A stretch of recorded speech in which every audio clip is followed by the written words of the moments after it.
Hello friends, welcome back to our channel. இன்றைக்கி நம்ம சேனலில் தீபாவளி ஸ்பெஷலில் அடுத்து பார்க்க போகிற ஒரு சூப்பரான டேஸ்டியான ஸ்வீட் ரெசிபி ரசமலாய் தான். வாங்க எப்படி செய்கிறதுன்னு பார்க்கலாம். ரசமலாய் செய்கிறதுக்கு ஃபஸ்ட்டு நம்ம ரசகுல்லா ரெடி பண்ணிவிடுவோம். அதுக்கு ஒரு 1/2 லிட்டர் பாலை ஒரு பாத்திரத்தில் சேர்த்து கொதிக்க வச்சு எடுத்துக்கலாம். இந்த ரசமலாய், ரசகுல்லா இதெல்லாம் செய்கிறதுக்கு நம்ம ஃபுல் க்ரீம் மில்க் யூஸ் பண்ணுறது ரொம்பவே நல்லது. அப்போ தான் நமக்கு அதோட குவான்டிட்டியும் அந்த க்ரீமியாக நமக்கு கிடைக்கும். அதனால் ஃபுல் க்ரீம் மில்கே, எந்த பிராண்டாக இருந்தாலும் ஃபுல் க்ரீம் மில்கே நம்ம யூஸ் பண்ணணும்.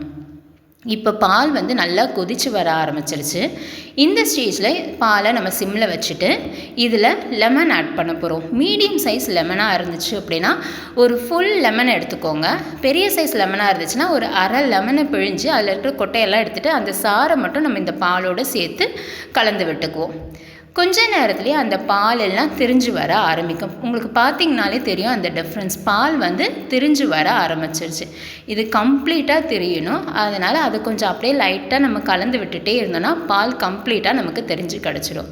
இப்போ உங்களுக்கே டிஃப்ரென்ஸ் தெரியும். நல்லா தெரிஞ்சிருச்சு. அது தண்ணி தனியாக, பால் நம்ம திரிஞ்ச பால் தனியாக நமக்கு கிடச்சிருக்கு. இப்போ இதை நம்ம ஒரு துணியில் வடிகட்டி எடுத்துக்குவோம். இதில் கொஞ்சம் புளிப்புத்தன்மை இருக்கும் நம்ம லெமன் ஆட் பண்ணதுனால.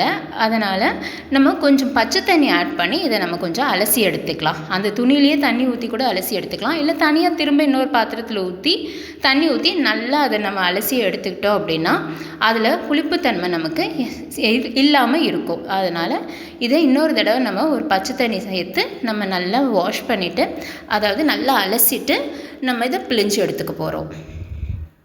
இப்போ இதை நல்லா கம்ப்ளீட்டாக எவ்வளோக்கு எவ்வளோ நம்மளால் பிழிய முடியுமோ அந்த அளவுக்கு நம்ம பிழிஞ்சு எடுத்துக்கலாம். அவ்வளோதான். இப்போ இதை நல்லா நம்ம பிழிஞ்சு எடுத்தாச்சு. இதை நம்ம ஒரு பிளேட்டுக்கு ட்ரான்ஸ்ஃபர் பண்ணிவிடுவோம். பாருங்கள் எவ்வளோ சூப்பராக பாலாக கிடச்சிருக்குன்னு. இப்போ தான் நம்ம ரசகுல்லாவோட சாஃப்ட்னஸ்ஸே இருக்குது. இதை நம்ம நல்லா சாஃப்டாக பிசைய போகிறோம். இது பிசைகிறதுல தான் நமக்கு ரசகுல்லாவோட சாஃப்ட்னஸ் இருக்குது. எவ்வளோக்கு எவ்வளோ நம்ம சாஃப்டாக, அதாவது எவ்வளோக்கு எவ்வளோ நம்ம பிசைகிறோமோ அவ்வளோக்கு எவ்வளோ நமக்கு ரசகுல்லா சாஃப்டாக வரும். பிசையும் போது நம்ம இந்த மாதிரி உள்ளங்கையில் வச்சு நல்லா அழுத்தி விட்டு நம்ம இதை பிசையணும். சும்மா அப்படியே நம்ம உதிர்த்து போட்டு பால்ஸாக நம்ம பிடிச்சிட்டோம் அப்படின்னா அது நமக்கு ஹார்டாக இருக்கும். அதனால் இந்த மாதிரி மாவை நல்லா பிசைஞ்சு விடணும். உள்ளங்கையில் வச்சு நல்லா அழுத்தி விட்டு நம்ம அதை பிசைஞ்சு எடுக்கணும். ஒரு 5லேருந்து 10 நிமிஷம் நம்ம இதே மாதிரி பிசைஞ்சு எடுத்தால் தான் நமக்கு அந்த ரசகுல்லாஸ்லாம் நல்லா சாஃப்டாக கிடைக்கும். இப்போ பாருங்கள் எல்லாமே நல்லா பிசைஞ்சு எடுத்தாச்சு. இதோட சாஃப்ட்னஸ் எந்த அளவுக்கு இருக்குது அப்படின்றத பார்க்கலாம். நீங்கள் இந்த அளவுக்கு நமக்கு சாஃப்டாக கிடைக்கணும். அப்போ தான் ரசகுல்லா சாஃப்டாக இருக்கும். இதிலேருந்து கொஞ்சம் கொஞ்சமாக எடுத்து சின்ன சின்ன உருண்டையாக உருட்டி அதை நம்ம ஃப்ளாட்டாக தட்டி எடுத்துக்கலாம். இப்போ இதை நம்ம ஃப்ளாட்டாக உங்களுக்கு எந்த சைஸ் வேணுமோ அந்த சைஸ்க்கு நீங்கள் ரெடி பண்ணி எடுத்துக்கோங்க. இந்த அளவுக்கு நம்ம ரெடி பண்ணி எடுத்துக்கணும். அதே மாதிரி திக்னஸும் இந்த அளவுக்கு இருக்கிற மாதிரி பார்த்துக்கலாம். அவ்வளோதான். இருக்கிற எல்லாத்தையும் நம்ம ரெடி பண்ணி எடுத்துக்கலாம். நமக்கு 1/2 லிட்டர் பாலுக்கு 10 பீஸ் கிடச்சிது.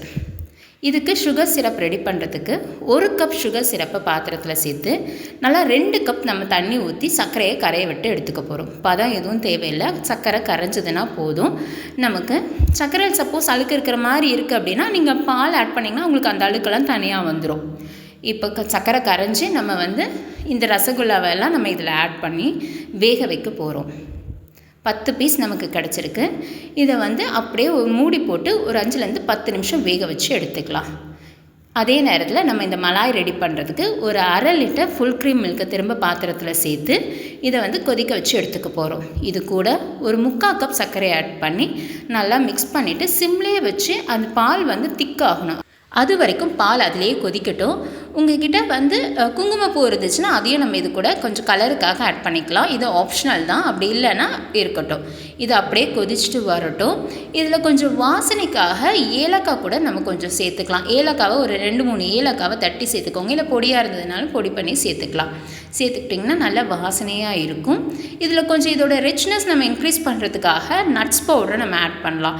முந்திரி, பாதாமை மிக்சியில் அரைச்சிட்டு அதையும் நம்ம இது கூட ஆட் பண்ணி மிக்ஸ் பண்ணி எடுத்துக்கலாம். இது இன்னும் கூட கொஞ்சம் திக்காகி வரட்டும். இப்போ நம்மளோட ரசகுல்லா ரெடியாக இருக்கும். பார்த்துடலாம். பாருங்கள் எவ்வளோ சூப்பராக நமக்கு டபுளாக கிடச்சிருக்குன்ட்டு. இந்த டைமில் அதை ஆஃப் பண்ணிவிட்டு இந்த ரசகுல்லாவில் இருக்கிற எக்ஸ்ட்ரா சிரப்பெல்லாம் நம்ம இந்த மாதிரி ப்ரெஸ் பண்ணி எடுத்துக்கணும். ஏன்னா திரும்ப நம்ம வந்து மலாயில் சேர்க்க போகிறோம், அதனால் ஓவர் ஸ்வீட்டாக இருந்தால் ஒரு மாதிரி இருக்கும். அதனால் இதில் இருக்கிற எக்ஸ்ட்ரா சிரப்பெல்லாம் நம்ம வந்து இந்த மாதிரி ஒரு ஸ்பூனை வச்சு நம்ம அழுத்தி எல்லாத்தையுமே வந்து ரெடி பண்ணி எடுத்துக்கலாம். இப்போ எல்லாத்துலேயும் இருக்க எக்ஸஸ் சிரப் எடுத்துட்டோம். நம்மளோட மலாயும் இப்போ ரெடி ஆகிடுச்சு. இந்த அளவுக்கு திக்னஸ் வந்ததும் இதில் நம்ம ரெடி பண்ணி வச்சுருக்கிற இந்த ரசகுல்லாவெல்லாம் ஆட் பண்ணிக்கலாம். இது போட்டு ரொம்ப நேரம் கொதிக்க வைக்கணுன்ற அவசியம் கிடையாது. ஜஸ்ட் ஒரு 2 மினிட்ஸ் வந்து ஒரு பக்கம் போட்டுட்டு திரும்ப இன்னொரு பக்கம் திருப்பி போட்டு நம்ம கலந்து விட்டுட்டு ஆஃப் பண்ணிட்டோம்னாலே போதும், நம்மளோட ரசமலாய் ரெடி ஆகிடும். இப்போ இது எல்லாத்தையும் நம்ம ஆட் பண்ணிவிட்டு ஒரு தடவை மிக்ஸ் பண்ணி விட்டுடுவோம். மிக்ஸ் பண்ணிவிட்டு அவ்வளோதான், ஸ்டவ் ஆஃப் பண்ணி நம்ம வச்சிடலாம். நல்லா ஆறுனதுக்கப்புறம் சர்வ் பண்ணலாம். உங்களுக்கு விருப்பப்பட்டீங்க அப்படின்னா திரும்ப கொஞ்சம் நட்ஸையும் நம்ம வந்து ஸ்லைசஸ் பண்ணி நம்ம இதை ஆட் பண்ணிக்கலாம். அவ்வளோதான், சூப்பரான ரசமலாய் ரெடி ஆகிடுச்சு. இது நீங்கள் இந்த தீபாவளிக்கு செஞ்சு பாருங்கள். செஞ்சு பார்த்துட்டு எப்படி இருந்துச்சுன்னு சொல்லுங்கள். இந்த வீடியோ உங்களுக்கு பிடிச்சிருந்ததுன்னா லைக் பண்ணிக்கோங்க. உங்கள் ஃப்ரெண்ட்ஸ் அண்ட் ஃபேமிலிஸ்க்கும் ஷேர் பண்ணுங்கள். இன்னும் நீங்கள் சேனலை சப்ஸ்கிரைப் பண்ணாமல் இருக்கீங்கன்னா சேனலை சப்ஸ்கிரைப் பண்ணிக்கோங்க. தேங்க்யூ, பாய்.